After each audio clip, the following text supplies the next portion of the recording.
মানুষ যখন বেঁচে থাকে তখন তাকে ভালো না রেখে মৃত্যুর পর শ্রাদ্ধানুষ্ঠানে লক্ষ টাকা খরচ করে কি লাভ?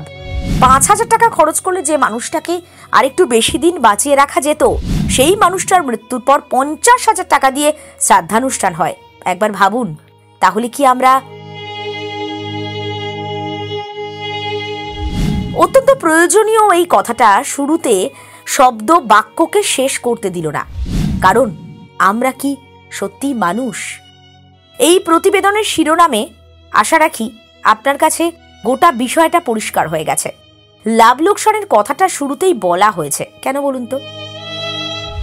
একটা মানুষ একবারই তো জীবন, মানে আগে বা পরে আমরা তো জানি না, তাই প্রতিটা মানুষের কাছে তার জীবনটা বড্ড প্রিয়।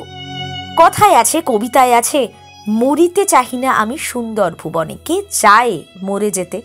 কারণ মৃত্যু একবার এসে গেলে আর কোনো দিন হয়তো রোহিত শর্মা, বিরাট কোহলিদের ব্যাটিং দেখা যাবে না, আর কোনো দিন কবজি ডুবিয়ে বিরিয়ানি কিংবা চিকেন চাপ খাওয়া যাবে না, আর কোনো দিন সকলে মিলে একসঙ্গে ঘুরে হই হই করে ঘন্টার পর ঘন্টা লাইন দিয়ে দুর্গা ঠাকুর দেখতে পারবেন না, আর কোনো দিন ফিরে আসা যাবে না এই সুন্দর পৃথিবীতে সবার মাঝে।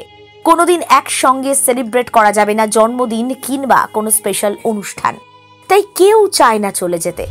আমরা মৃত্যুর আগে বা পরের ঘটনা সম্পর্কে না জানায় অনেক ধারণা করেছি, কিন্তু জীবনে যতক্ষণ বেঁচে আছি ভালো থাকা আর ভালো রাখাটাই তো সব থেকে গুরুত্বপূর্ণ।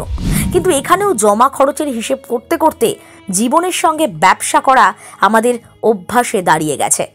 আমরা প্রত্যেকটা মুহূর্তে ভাবছি ভবিষ্যতে কি হবে, এই ভেবে আজকে খরচ করছি না, ভবিষ্যতের জন্য জমাচ্ছি। এই নেশাটা আমাদের এত আষ্টেপৃষ্ঠে ধরছে যে মানুষটা হয়তো 5,000 টাকা খরচ করে আজ ভালো থাকতে পারতেন, তিনি কাল চলে যাওয়ার পর 50,000 টাকা খরচ করে ভালো থেকো, রেস্ট ইন পিস শব্দগুলো বলছি শ্রাদ্ধানুষ্ঠানে। এতে কি লাভ? লাভ একটাই, লোক দেখানোর প্রশংসা কুড়িয়ে নেওয়া। আমরা তো নিজেদের তোষামত করতে ব্যস্ত, যেভাবে হোক শিরোনামে থাকতে চাই, সকলে আমাদের সম্পর্কে ভালো ভালো কথা বলুক। আরে বাবা, সমালোচনা তো রাজার পেছনেও হয়। তাহলে আপনি যেটা কাজ করে ভাবছেন আপনার প্রশংসা করছে লোকে, আদৌ সেটা কয়েক মুহূর্তের মধ্যে বিলীন হয়ে যায়, সেটা জানেন?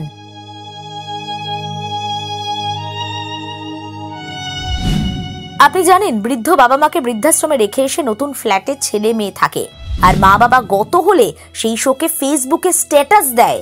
বৃদ্ধাশ্রমে যারা টাকা দান করে বলে আমার মা বাবা নেই বলে আমি এখানে টাকা দান করলাম, সেটাও আবার ফলাও করে বিজ্ঞাপনই প্রচার করে। সবটাই সোশ্যাল মিডিয়া সর্বস্ব। ফেসবুক, টুইটার, ইনস্টা ছাড়া আমরা তো থাকতেই পারি না। মা বাবা বা প্রিয় মানুষ দূরে চলে গেলে, চিরকালের জন্য হারিয়ে ফেললে যে শোকের পরিবেশ তৈরি হয়, আগামীতে গিয়েও সেই পরিবেশে হারানোর যন্ত্রণা ভোলা যায় না। কিন্তু দেখুন, এই প্রজন্মের বেশ কিছু মানুষ এখানে লাভ ক্ষতির হিসেব খোঁজে। এটা মানসিকতাকে স্পষ্ট করে দেয়। এখানে বলে দেওয়া দরকার যে এরকম ভাবনা চিন্তা অনেকেই আছেন যারা করেন না, এবং আমরা আশা রাখি সেই সংখ্যাটাই বেশি হবে, কারণ সেটাই হওয়া কাঙ্ক্ষিত। সেটাই প্রমাণ করবে যে পৃথিবী বেঁচে আছে, মানবিকতা মরে যায়নি। কিন্তু এসবের পাশাপাশি এটাও তো সত্যি যে আমাদের চারপাশের আমাদের মানসিকতা বড্ড বেশি নিম্নমুখী করে দিচ্ছে জীবনযাত্রার ভাবনা চিন্তাকে। আপনার কাজ তো মানুষ যতক্ষণ বেঁচে আছে ততক্ষণ তাকে ভালো রাখা। মৃত্যুর পর তো সেই সুযোগটাও পাবেন না। চাইলে মানুষটাকে স্পর্শ করতে পারবেন না, জড়িয়ে ধরতে পারবেন না, নিঃস্ব হয়ে যাবেন। কোটি কোটি টাকা ব্যাংক ব্যালেন্স রেখেও তাকে ফিরিয়ে আনতে পারবেন কি? সেই ক্ষমতা আপনার নেই। সর্বশক্তিমান সেই অধিকার আপনাকে দেয়নি। চরম আফসোসে তখন সেবামূলক কাজ করবেন, কিন্তু মানুষটাকে তো পাবেন না। তাই ভবিষ্যতের কথা মাথায় রেখে আজ আপনার প্রিয় মানুষকে ভালো রাখুন, তার আজটাকে ভালো করুন। ভবিষ্যতে কি হবে এই আশঙ্কা করতে করতে এই মুহূর্তের বাঁচাটাকে অস্বীকার করবেন না, বা সেটাকে অপমান করবেন না, অবহেলা করবেন না।